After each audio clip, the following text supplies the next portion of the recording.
Good afternoon, everyone, and welcome to Stock Market Today. It's Alexis, Garcia, and Ed Carson here to break down all the market action in today's session for Thursday, August 15th.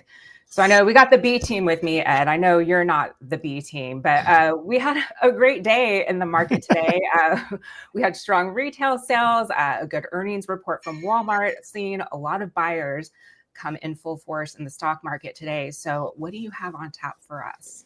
Yeah, it was the market hadn't had its A game going on for sure. I want to take a look at Nvidia, Shake Shack, and Tesla. All right. Well, before we get to those names, let's check in with the major indexes.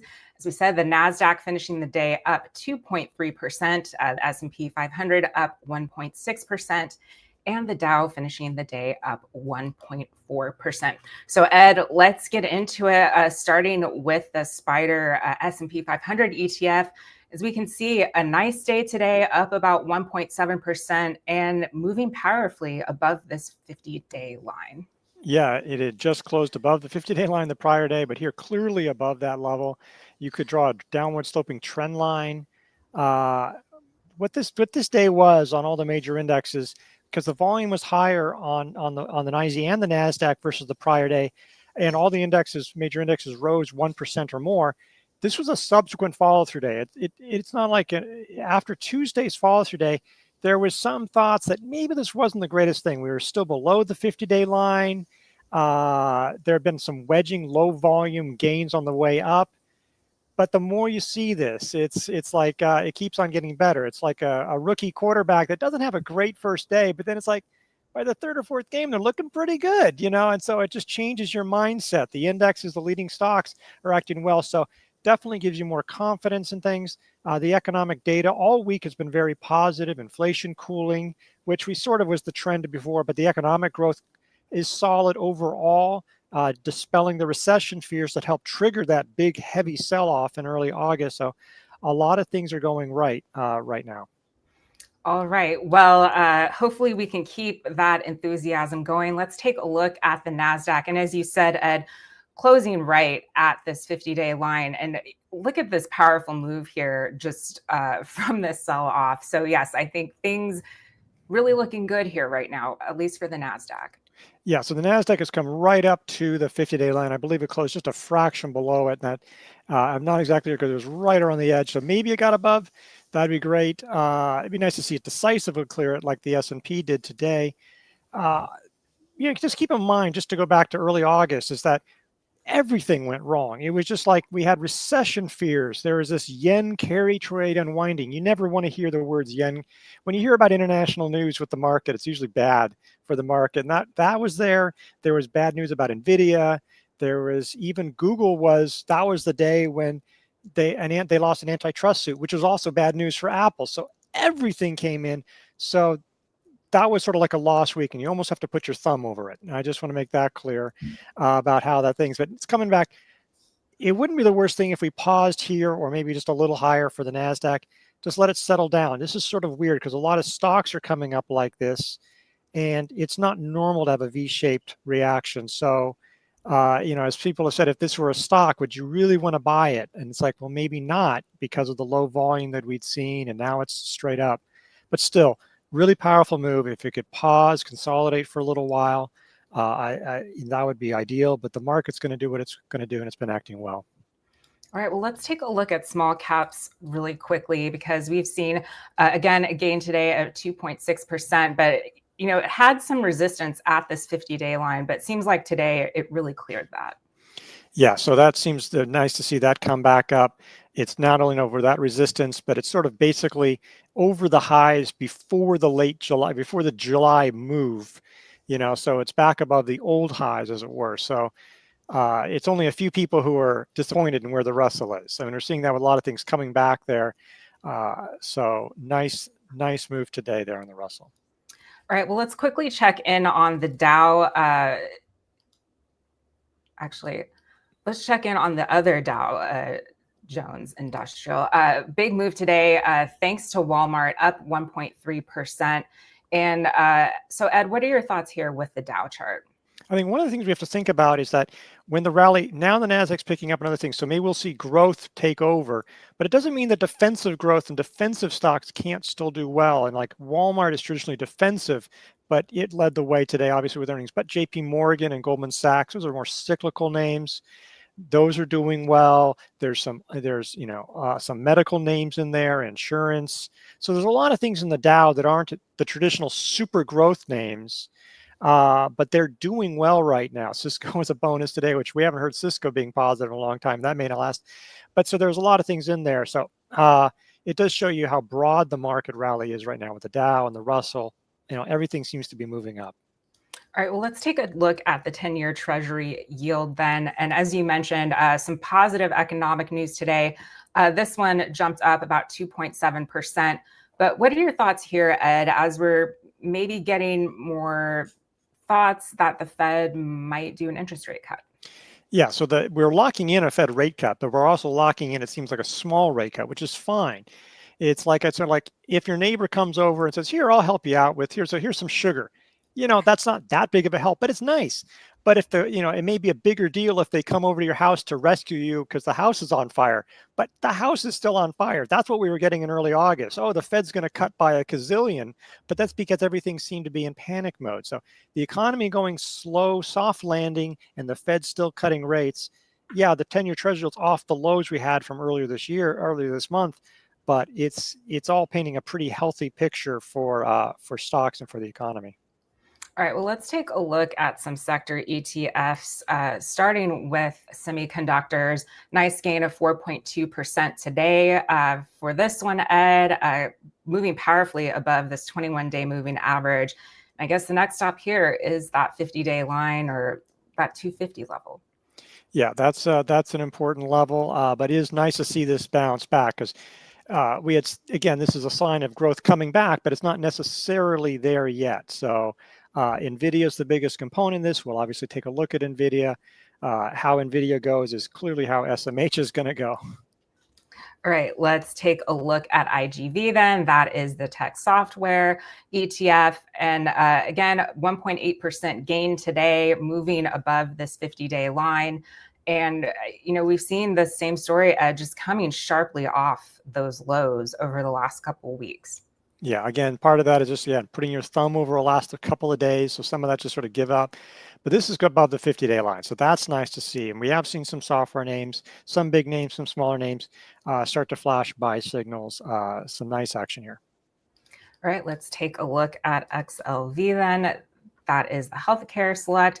And this one up about 0.6% today, Ed, and still technically in this buy zone, but another one that is really behaving well here the last couple of weeks. Yeah, you see how this didn't tank nearly as much. Defensive growth, and again, medicals especially, because so much of the payments are done by the government or insurers. The economy weakens and healthcare spending usually stays. Yeah, healthcare spending keeps staying up because it's like I'm not paying it. So that's how that works. So this is looking strong. So this is a defensive growth area that's still looking quite strong across the board. All right, let's take a gander at XLP then. This one up about 1% today. And what are your thoughts here with consumer staples? I mean, we've gotten some really good numbers retail-wise today and with Walmart. Yeah, and Walmart's a huge staples, member, consumer staples member. You can see the relative strength line traditionally sort of weakened. It was weaker for most of the year, and just lately it's weakened again. You can see how it strengthened as the techs came off, as the S&P 500 came off. It's weakened again. So now you have to ask, can it sustain it here? It doesn't mean it has to fall. It could keep going up because you can see that the RS line lagged almost, since October, even though this ETF continued to rise. It just wasn't rising as fast as the S&P 500. So it may be that the defensive names have a little bit more trouble keeping up. But we'll have to see about that.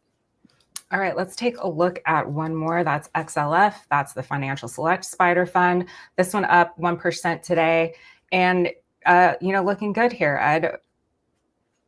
Yeah, it's looking pretty good.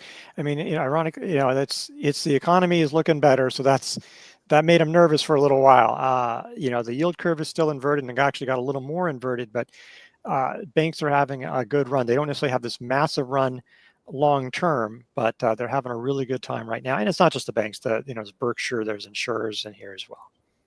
All right, well, let's dive into Nvidia then. And this one had a gain of 4% today, retaking this 50-day line. And I know you want to take a look at the weekly here, Ed. We can see this move this week up about 17.3%. So Ed, what are your thoughts on Nvidia's comeback here? Yeah, and it's probably up something like 30% from the low on August 5th. I mean, just because it was down to 90 or so, it's a huge move in that time. So yeah, it's really come back.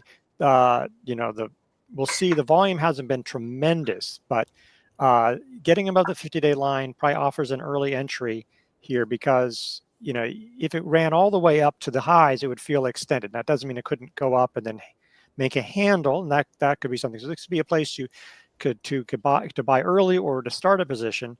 Also, there's, I do have to keep in mind that earnings are coming up, and I think people will be really interested here because obviously there's concerns about that. There's reports, which Nvidia hasn't denied, that there were some issues that were going to delay the next generation chip. Now, there's still so much demand for the existing chip that it may not have that much of an impact, and it may not impact.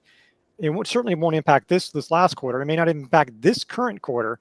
It's not until maybe later at the end of the year or early next year, but still, I think, given how much this has moved, that's just so important. But so that is something out there, but this might provide an opportunity to develop a cushion or just as a swing trade to get into this name. And even if you say, you know what, I'm just not going to do anything with this, this is the most important stock in the stock market. I mean, it just simply has been since the beginning of 2023 at least.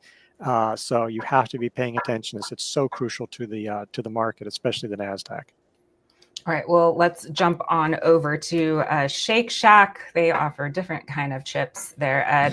But this one up 4.9% today, breaking out here of this cup with handle base, the 105.68, an official buy point here. So what are your thoughts here with Shake Shack? Yeah, I mean, it gapped up on earnings and then it pulled back because of the global market sell-off, but it found support at the 50-day line, bounced off of that and really came back quickly. The volume dried up in the handle. I wish the handle had a little more of a shakeout on the right-hand side of that, but so it wasn't perfect, but the market was moving up. It's hard. It's sort of like, if you're in a crowd and the crowd's moving forward, it's hard not to keep on moving forward. So nice move here. Earnings out of the way are really important because restaurants have had hit or miss. There have been some big winners lately in restaurants and some big losers. So it's nice to see this out of the way. It's on swing trader. The relative strength line has bounced up a little bit. Nice volume here. Nice volume on the earnings. And we talked, some of these things have had weaker volume, but this has had volume where you'd want it to have it. All right, well, let's wrap things up with Tesla then. And this one having a nice 6.3% gain today, looking like it's retaking that 50-day and 21-day line. So Ed, what's been going on with Tesla? We had Elon Musk and Donald Trump get together earlier this week. That hasn't really seemed to have any effect on the stock. But a key day here for Tesla. Yeah, it was a nice move here. And again, it's like this is going to move a lot. It tends to this is a higher beta name where it's going to outpace, it's going to move faster up and down than the rest of the market. So it's getting above these key levels just barely, and it's breaking a steep downtrend. I mean, from that short-term high, it's really steep. So that's something. So look, this can go on big runs. On the other hand, you'd also argue if you didn't know this was Tesla, you'd probably be thinking, well, maybe there's better merchandise. I mean, this certainly can go on runs, and maybe this will, because you saw the run it made when it sort of broke out of this low base earlier, when it sort of cleared like around 191, in that area, and then surged through the 200-day line. Really powerful move with a lot of volume too. This is not a low volume move, but then it erased all that gain. A couple upsides is there's no real big headline news. It's always going to be making news, so I'm sure there'll be dozens of headlines. But in terms of the financial calendar, there's a lot of stuff, but not until October. So there is room for it to move. But you have to ask if you want something really high octane, you might also say, well, why don't I get a leveraged NASDAQ ETF? That would be another way to go. But if you were to buy the Tesla, if you were somebody else like, I really want to buy it or I really want to add to it, this would seem like a place to do it because you don't want to necessarily buy it when it gets really extended from these moving averages. So if this is something that you really want to be part of, this would seem to be a good place to do it technically here, or just a little bit more strength. All right, Ed. Well, thank you so much for your insights. And that's it for today. We'll be back with more market analysis tomorrow morning, starting with IBD Live. You can head on over to investors.com/IBD Live for all the details there. If you want to see me, more of me and Ed, or maybe just more of Ed, we'll have a new episode of Earnings Cheat Sheet dropping tomorrow morning. So you want to check that out. And we'll be right back here tomorrow with our extended version of SMT with Justin Nielsen and Mike Webster. Thanks so much for watching.